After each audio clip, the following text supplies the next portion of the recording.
Hello friends, welcome to my channel quality traders. जहां पे हम लोग बात करते हैं मार्केट के लेवल्स के बारे में and the most important market की डायरेक्शन। कल मार्केट गैप अप होगा या गैप डाउन, बुलिश रहेगा, बेरिश रहेगा या फिर रहेगा साइडवेज।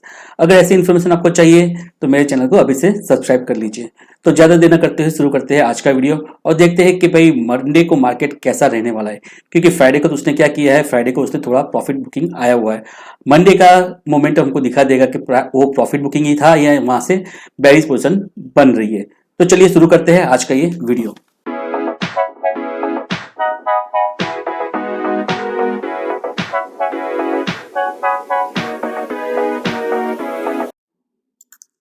तो दोस्तों सबसे पहले देख लेते हैं हम लोग फ्राइडे को कैसा हुआ था मार्केट में।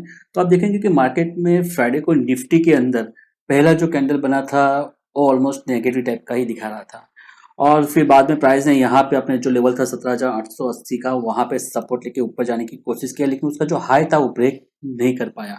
और दूसरा एक चीज देखेंगे यहाँ पे आप आरएसआई डाइवर्जेंस हमको मिल गया था। आरएसआई यहाँ पे वीक था, प्राइस ऊपर जा रहा है, आरएसआई वीक हो रहा है, इसका मतलब क्या है, प्राइस यहाँ पे सस्टेन नहीं कर पाएगा, यहाँ से नीचे ही आने वाला है। तो आप क्या करते हैं, यहाँ पे एक ट्रेंड लाइन मार्क करते हैं और यहाँ से आप एक ट्रेड ले सकते थे पुट बाय का, इसके ऊपर आपका स्टॉप लॉस रहता। तो वहां से आपको एक अच्छा खासा फॉल मार्केट ने दिया था।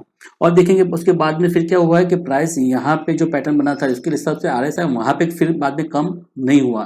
तो यहाँ से फिर प्राइस ने सपोर्ट लिया और फिर ऊपर गया है। तो फाइनली प्राइस जो क्लोज हुआ है वो थोड़ा बेरिश क्लोज हुआ है निफ्टी के अंदर।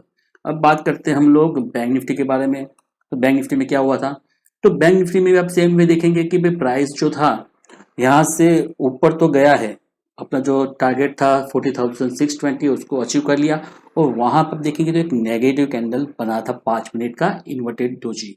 तो वहां पे आप एक पुट का ट्रेड ले सकते थे, लेकिन प्राइस जो आया है बहुत ही धीरे धीरे धीरे नीचे आया है।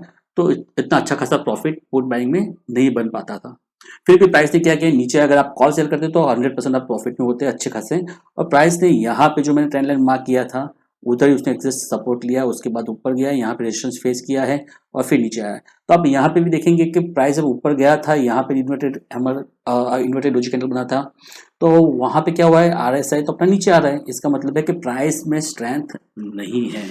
तो दोस्तों निफ्टी और बैंक निफ्टी ने जो फ्राइडे को है थोड़ा प्रॉफिट बुकिंग आया है। अब बात करते हैं हम लोग कि मंडे को मार्केट कैसा रहने वाला है। तो दोस्तों बैंक निफ्टी मंडे को कैसे काम करने वाला है, तो मंडे को बैंक निफ्टी ओपन होना चाहिए गैप डाउन। तो गैप डाउन होने के बाद में क्या देखना है हमको, क्योंकि अगर आपने पोजीशन पुट बाय कर लिया है तो कोई इश्यू नहीं है। लेकिन मान लीजिए कि भाई मंडे को प्राइस गैप डाउन ओपन होता है, तो गैप डाउन के लिए हमारे पास दो लेवल निकल के आ रहे हैं। 40,240 का एक लेवल है, दूसरा है 40,060 का लेवल है। तो प्राइस कहाँ पे ओपन होता है, मान लीजिए कि प्राइस 40,240 के पास में ओपन होता है और यहाँ पे अपना बुलिश कैंडल बनाता है, तो इमीडिएटली प्राइस ऊपर भागेगा और ये जो अपने रेजिस्टेंस है 40,460 वहां पे आके रुक जाएगा। तो वो एक कंडीशन है उसके लिए। तो पहला 5 मिनट के अंदर बुलिश बनता है तो हम लोग कॉल बाय करेंगे और टारगेट ज्यादा नहीं रहेगा, बराबर है। जब तक 40,460 का लेवल तोड़ के प्राइस उसके ऊपर सस्टेन नहीं होता है तब तक वो आगे फर्दर बुलिश होने वाला नहीं है। अभी उसके पास इमीडिएट जो रेजिस्टेंस है 40,460 का है, तो वो ध्यान रखिएगा। उसके नीचे जब तक प्राइस है तब तक वो भागेगा नहीं, अच्छा मोमेंटम देने वाला नहीं। क्या होगा, 40,460 के पास में आके वापस यहाँ पे आके फिर वो साइडवेज हो सकता है। तो पहला कंडीशन आपको बता दिया। दूसरा कंडीशन आपको बताता हूँ कि भाई प्राइस और भी गैप डाउन खुलता है, मान लीजिए यहाँ कहीं, तो ये अपना एक ट्रेंड लाइन में मार्क किया हुआ है, उसी के ऊपर सपोर्ट ले लेता है तो फिर अपना टारगेट वापस ये 40,460 आ जाएगा। और क्या होगा, ये जो रेजिस्टेंस में लाइन मार्क किया है तो वहां पे भी एक थोड़ा रेजिस्टेंस वो फेस कर सकता है। तीसरा कंडीशन है कि भाई प्राइस यहाँ पे गैप डाउन खुलने के बाद में नेगेटिव कैंडल बनाता है, तो क्या होगा, ये जैसे लेवल टूटेगा 40,240 प्राइस नीचे भागेगा तो अपना 40,060 का लेवल अचीव करेगा। तो ये जो ट्रेंड लाइन बनी है आप शांति से देखेंगे, आप ये जो चैनल बनी हुई है अपनी, तो उसको फॉलो कर सकता है। सपोर्ट के लिए मैंने बताया कि ये एक चैनल उसका सपोर्ट है यहाँ पे, तो अगर उसके अंदर प्राइस में आ गया तो यहाँ पे थोड़ा वो साइडवेज हो सकता है। तो देखेंगे मंडे को मेरा अनुमान है उसके हिसाब से प्राइस गैप डाउन ओपन होना चाहिए।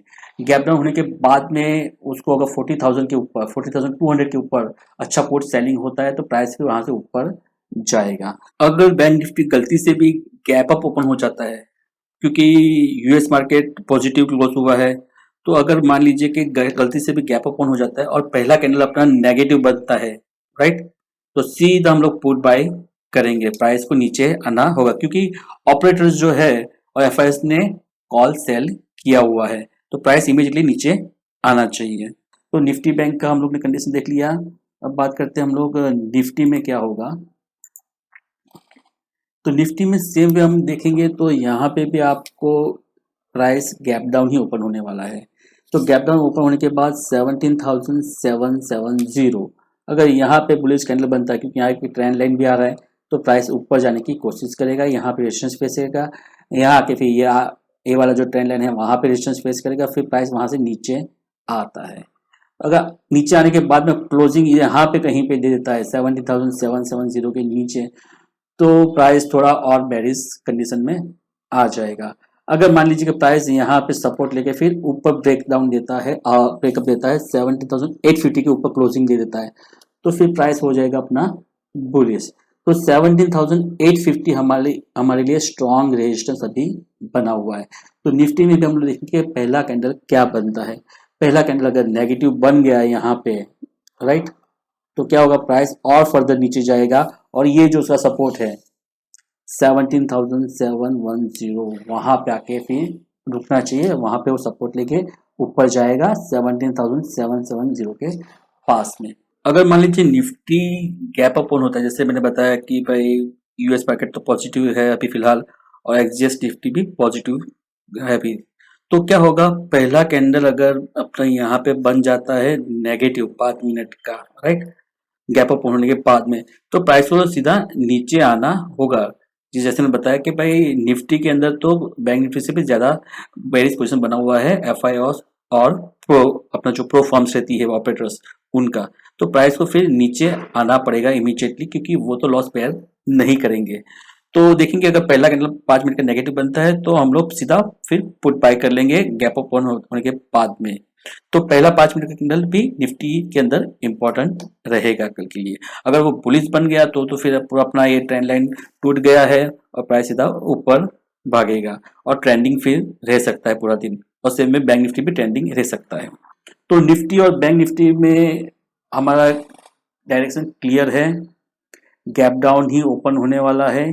गैप डाउन ओपन होने के बाद में वो थोड़ा वापस ऊपर आने की कोशिश करेगा, वहां पे निफ्टी में 17,850 का जो लेवल है वहां पे वो रेजिस्टेंस फेस करेगा।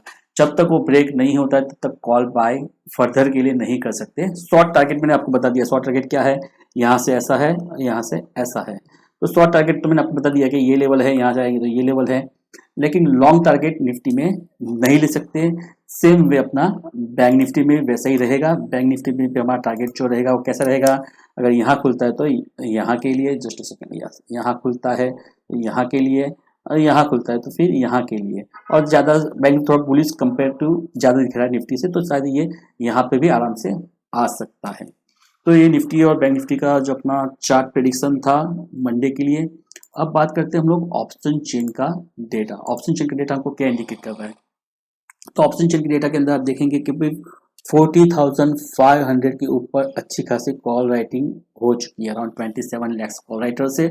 और पुट राइटर की बात करेंगे तो पुट राइटर ऑलमोस्ट 14 लैक्स के आसपास में है, तो ऑलमोस्ट हाफ है पुट राइटर, यानी स्ट्रेंथ कॉल राइटर का सबसे ज्यादा है। और आप देखेंगे यहाँ पे कि भाई 40,100 का जो लेवल है वहां पे पुट राइटर ने अपना पोजीशन क्लोज किया। It means put writer panic में है। इसका मतलब क्या होता है, प्राइस नीचे जाने वाला है। तो जैसे मैंने प्रिडिक्ट किया कि प्राइस गैप डाउन ओपन होना चाहिए। अभी गैप डाउन ओपन होने के बाद हमको देखना है कि यहाँ पे डेटा क्या बन रहा है। अगर मान लीजिए गैप डाउन ओपन तो हो गया, उसके बाद में इमीडिएटली अगर यहाँ पे 40,100 एंड 200 के पास में पुट राइटिंग होने लग जाता है, इसका मतलब क्या, प्राइस वापस वहां से रिवर्सल लेने वाला है। तो ये थोड़ा ध्यान रखिएगा जब भी आप मार्केट में ट्रेडिंग करते हैं, तो ऑप्शन चेन का डेटा भी ऑब्जर्व करना है कि डेटा कैसे फॉर्म हो रहा है। तो मॉर्निंग में हम लोग देखेंगे अगर 40,000 के ऊपर पुट राइटर्स एक्टिव हो जाते हैं तो प्राइस वहां से इमीडिएटली रिवर्सल ले लेगा। सेम वे हम लोग बात करते हैं निफ्टी का डेटा क्या बता रहा है हमको। तो निफ्टी का डेटा भी सेम वे हमको दिखा रहा है। यहाँ पे क्या है कि भाई कॉल रेटिंग तो अच्छी खासी हो चुकी है, पुट रेटिंग कंपेरेटिव कम है। प्लस यहाँ पे आप देखेंगे तो पुट राइटर जो है 17,500 एंड 17,550, वहाँ पे पुट राइटर ने अपना पोजीशन क्लोज किया। इसका मतलब क्या है, निफ्टी ज़्यादा ही बेरिश दिख रहा है कंपेरेटिवली बैंक निफ्टी से। तो प्राइस निफ्टी थोड़ा ज़्यादा गिर सकता है कंपेयर टू बैंक निफ्टी। तो वहाँ पे भी देखेंगे हम लोग ऑप्शन दिखा रहा है कि भाई प्राइस गैप डाउन ही ओपन होने वाला है। तो ये था मेरा निफ्टी और बैंक निफ्टी का प्रेडिक्शन। क्लियर है अभी तो फिलहाल गैप डाउन ओपन होगा। गैप डाउन ओपन होने के बाद में बॉटम लेवल के ऊपर क्या डेटा फॉर्म हो रहा है उसके हिसाब से हम लोग आगे का पोजीशन लेंगे। अगर मान लीजिए प्राइस गैप डाउन खुलने के बाद में ज़्यादा मूवमेंट में ऊपर की ओर नहीं दे पाता और क्लोजिंग नेगेटिव मिलता है तो और भी करेक्शन निफ्टी और बैंक निफ्टी में आने वाले समय में आने वाला है। ओवरऑल देखेंगे अगर वीक की बात, तो वीक थोड़ा साइडवेज रहने की संभावना ज्यादा है। तो अगर आपको मेरा आज का एनालिसिस अच्छा लगा है तो वीडियो को लाइक कीजिए और कमेंट भी कीजिए, तो पता चले कि मैं जो आपको समझाने की कोशिश करता हूँ आप तक वो पहुँचता है या नहीं है। तो आज के लिए इतना ही। Thank you very much and bye bye for now.